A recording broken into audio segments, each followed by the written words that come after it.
مناسبت سے آپ حضرات کے سامنے چند باتیں عرض کروں گا۔ حج ارکان اسلام میں سے ایک اہم رکن ہے اور جیسے توحید اور رسالت کی شہادت یعنی عقائد حقہ کے پھر روزہ ہے اور پھر حج ہے، لیکن نماز، روزہ، حج اور زکوٰۃ اس کی بنیاد عقیدہ کی صحت یعنی شہادت اللہ الہ الا اللہ۔ قرآن و حدیث میں کئی مقامات نصوص کثیرہ اس پر دلالت کرتی ہیں بالکل واضح طور پہ کہ اسلام کے 5 ارکان ہیں۔ ایک حدیث میں نبی کریم صلی اللہ علیہ وسلم نے اسلام کو اور ایمان کو ایک خیمہ سے تشبیہ دی کہ جس طرح ایک خیمہ ہے گرمی سردی سے سلامتی کے لیے بچنے کے لیے، تو اسی طرح دین اسلام کا جو خیمہ ہے جس سے آدمی دنیا آخرت میں اللہ کے غضب اور ناراضگی اور عذابوں سے محفوظ رہ سکتا ہے اور دنیا آخرت میں حقیقی امن حاصل کر سکتا ہے، تو اسلام کے خیمہ کی بنیاد بھی 5 چیزوں پر ہے۔ بنی الاسلام علی 5، 5 چیزوں پر اس خیمہ کی بنیاد رکھی گئی۔ اس میں فرمایا ایک اس کا عمود ہے۔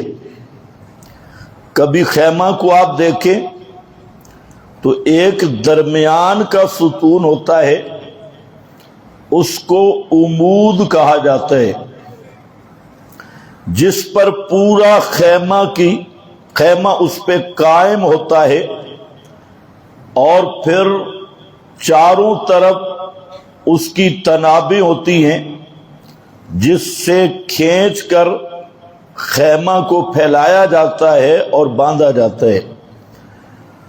تو وہ 4 اطناب اور تنابیں ہیں اور درمیان میں ستون ہے، عمود۔ تو خیمہ قائم ہوتا ہے عمود پر، درمیانی جو بڑا عمود اور درمیانی پلر آپ کہہ لیں، اس پر خیمہ کی عمارت قائم ہوتی ہے۔ پورا خیمہ ہے، اس کا عمود عقیدہ ہے، شہادت اللہ الہ الا اللہ۔ قول نہیں فرمایا، شہادت، اور شہادت ہوتی ہے صمیم قلب سے اس کا عہد کرنا، اور عہد کرنا تسلیم قلب کے ساتھ کہ تمہارا دل اس کو قبول کرے، اس حقیقت کو کہ اللہ کے سوا کوئی الہ نہیں اور محمد مصطفیٰ صلی اللہ علیہ وسلم تو رسالت کا سلسلہ منقطع ہو گیا۔ بس ان 2 بنیادی عنوان ہیں عقیدہ کے، اس پہ یہ عمارت کھڑی ہے، اسلام کا خیمہ قائم ہے۔ اور قرآن کریم میں اور بعض احادیث میں ایمان اور عقیدہ کو، اسلام کو، ایمان کو، دین کو درخت کے ساتھ تشبیہ دی گئی۔ قرآن کریم میں بھی کہ یہ شجرہ طیبہ، پاکیزہ اور عمدہ درخت، مثل کلمۃ طیبہ کشجرۃ طیبہ، اسی سے نکلا ہے کلمہ طیب، جو بچوں کو پڑھایا جاتا ہے پہلا کلمہ طیب، یہ وہ ہے طیب۔ اس کو طیب کیوں کہتے ہیں؟ یہ پاک کرنے والا کلمہ ہے، یہ اندر کی پلیتیوں کو پاک کرتا ہے، نجاستوں کو نکال دیتا ہے۔ ایک ظاہری پلیتی ہے، اس کو آپ جانتے ہیں، گندگی ظاہر پڑی ہے، اس کی آپ بدبو محسوس کرتے ہیں، اور ہر آدمی سمجھ سکتا ہے کہ یہ خنزیر کا گوبر ہے، لہذا یہ بالکل نجس العین ہے، پلیت ہے۔ لیکن ایک اندر کی پلیتی ہے، اور وہ ہزاروں نہیں لاکھوں خنازیر کے گوبر مل جائیں، ان سے بڑی غلاظت، متعفن بدبودار غلاظت وہ دل میں ہوتی ہے، تو اس کا نام شرک ہے۔ تو شرک والی غلاظت نکل سکتی ہے تو اس کلمہ کے ساتھ، کلمہ طیب لا الہ الا اللہ، تو یہ دلوں کو صاف کرنے والا کلمہ ہے۔ لیکن صاف تب ہوگا کہ اس کی حقیقت کو دل میں جگہ دے گا۔ جب اس کی حقیقت دل میں بیٹھ جائے گی، رس بس جائے گی، رچ جائے گی، اور دل کے اندر اس کی بشاشت گہرائی میں چلی جائے گی، اصلھا ثابت، جس کو کہا گیا کہ یہ اس کی مثال ہے اس شجرہ طیبہ کی طرح، جس کی اصل اور جڑ یہ نیچے گڑ جاتی ہے، تنا اس کا مضبوط ہوتا ہے، اور شاخیں اس کی بلند ہوتی ہیں، فرعها فی السماء، بلندی میں ہوتی ہے۔ تو فرمایا یہ جو بنیاد ہے نا کلمہ طیبہ، اصل تصدیق اور اصل ایمان، تو یہ ہے جڑ، مڈ اور جڑ۔ درخت کس پہ قائم ہوتا ہے؟ جڑ بھی صحیح ہو، مڈ بھی صحیح ہو، تنا۔ جتنی جڑ صحت مند ہوگی، تنا صحت مند ہوگا، اتنی اس کی شاخیں ہری بھری ہوں گی، اتنا اس پہ پھل بھی صحت مند ہوگا۔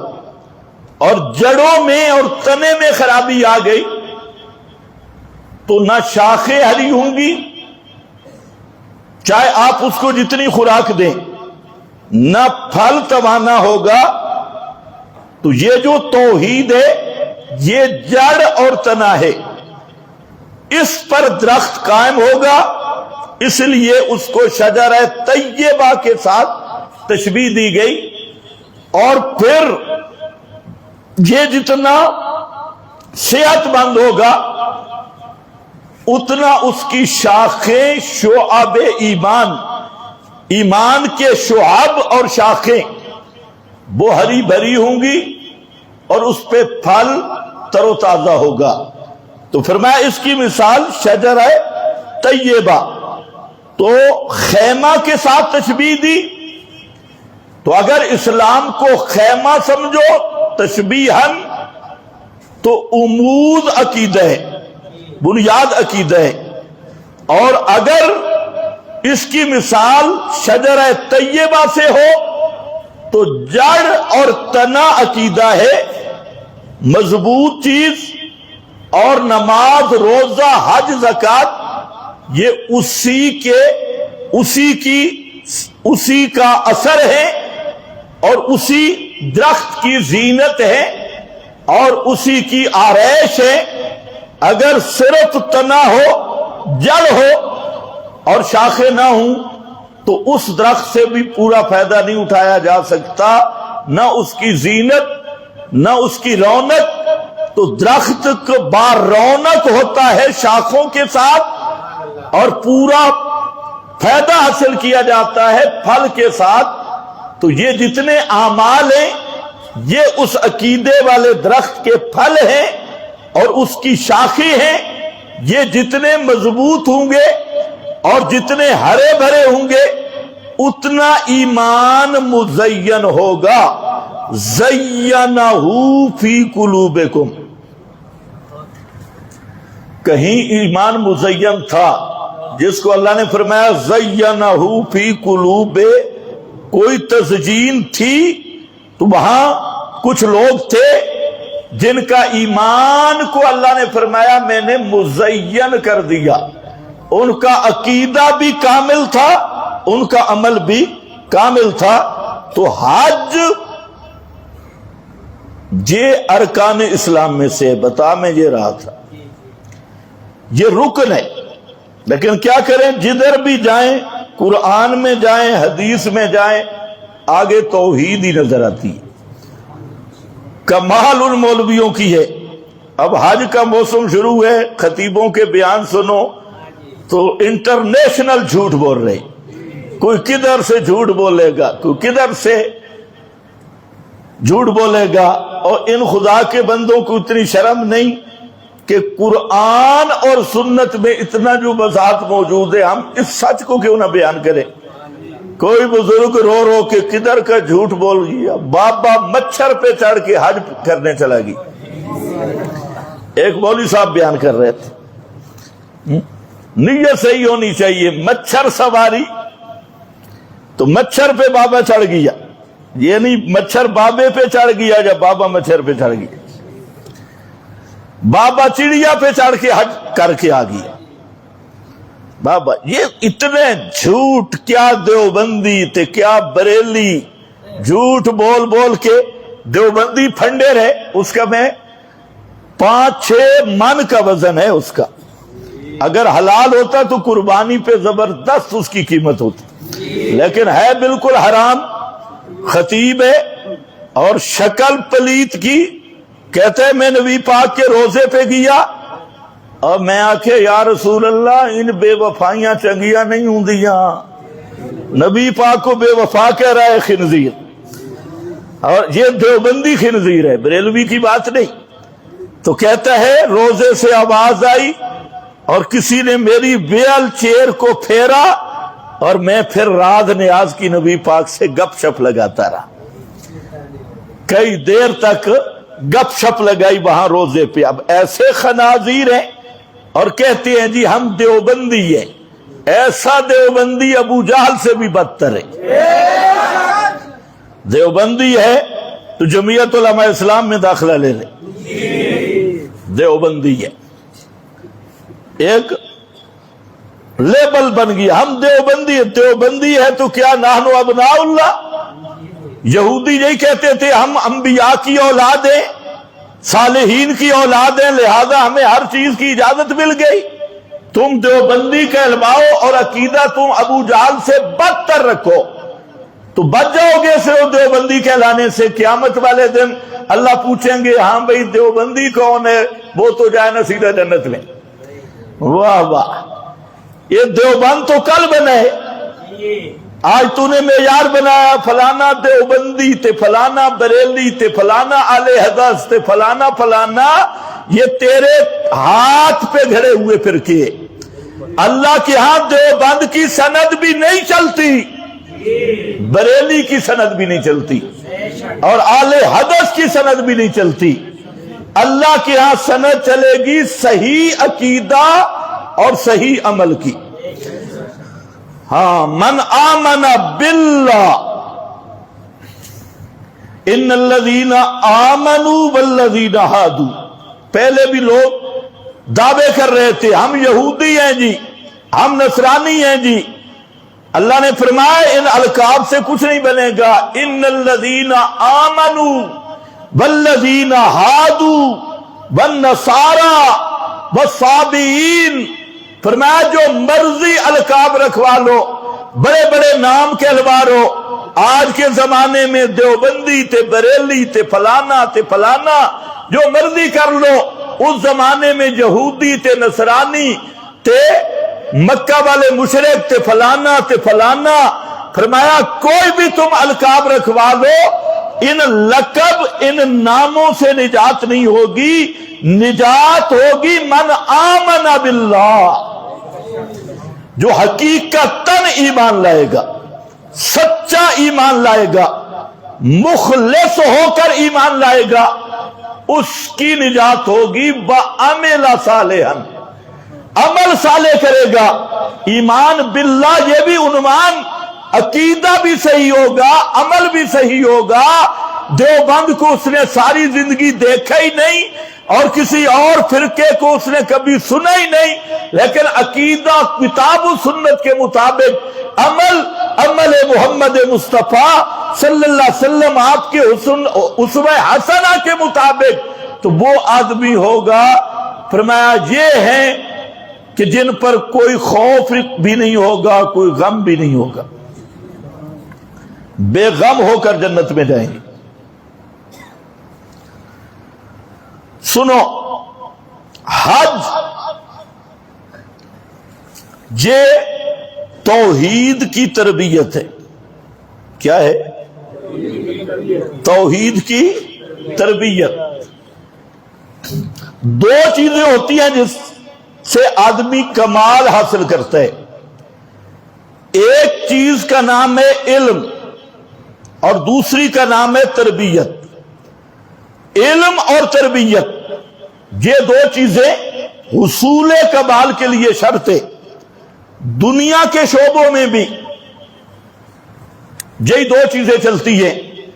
ایک ڈاکٹر ہے کہ اس سے پہلے پڑھنا ہوگا، پھر اس کی تربیت ہوگی۔ صرف پڑھ لیا تربیت نہیں تب بھی ناقص ہے، اور پڑھا ہی نہیں تو تربیت پہلے شروع کر دی تو پھر احمق ہے۔ دنیا ماسٹر ہے، سکول ماسٹر، اس نے پہلے پڑھنا ہوگا، علم ہے اور بعد میں تربیت ہے۔ سائنسدان ہے، علم ہے اور تربیت ہے۔ اسی طرح یہ سائنس کا شعبہ ہو، ڈاکٹری کا شعبہ ہو، ماسٹری کا شعبہ ہو، یا تجارت کا شعبہ ہو، دکانداری کا شعبہ ہو، تو دونوں چیزیں ضروری ہیں، علم بھی اور تربیت بھی۔ اور اس کو سب لوگ جانتے ہیں، لیکن یہ سب شعبے جو ہیں یہ ناقص شعبے ہیں۔ ڈاکٹری کا شعبہ آپ کا ساتھ دے گا جب تک آپ زندہ ہیں، مر گئے تو ڈاکٹر علاج کر لے گا۔ ماسٹری کا شعبہ ہے تو ساتھ کب تک دے گا؟ جب تک، بولو تمہیں شک ہے مرنے کے بعد بھی ماسٹری کی سند کام آ جائے گی؟ فرشتے پوچھیں گے، اپنی سند دکھائے گا، ہائی سکول میں اور کالج میں پروفیسر تھا۔ یہ سند کام نہیں آئے گی۔ تجارت کا شعبہ، دنیا کا جو شعبہ بھی ہے وہ مرنے تک آپ کو نفع دے سکتا ہے، لیکن انبیاء کی جو تربیت اور علم اور دعوت ہوتی ہے وہ دنیا میں بھی فائدہ مند ہوتی ہے، اور اصل اس کا ہدف ہوتا ہے مرنے کے بعد۔ جہاں ہر شعبے زندگی فیل ہو جاتا ہے، وہاں انبیاء اور بئی اور اللہ کا بتایا ہوا علم، وہاں وہ کام آتا ہے، وہ تربیت کام آتی ہے۔ تو حضرات انبیاء کرام کو جو علم دیا جاتا ہے، اس لحاظ سے وہ کامل علم ہوتا ہے جو زندگی دنیا کی بھی سنوار دیتا ہے، اور ابد الآباد کی زندگی کی کامیابی اور ناکامی بھی اس علم پر موقوف ہوتی ہے۔ اس لیے شریعت اس کو علم کہتی ہے، اور جو سکول، کالج، یونیورسٹی، انجینئرنگ، سائنسدان فلاں باہر اندرون بیرون ساری دنیا سے پھر کے آ جاؤ، یہ پیٹ بھرنے کا فن ہے، اس کا نام علم نہیں ہے۔ سکول کی دیواروں پہ لکھا ہوتا ہے طلب العلم فریضۃ علی کل مسلم،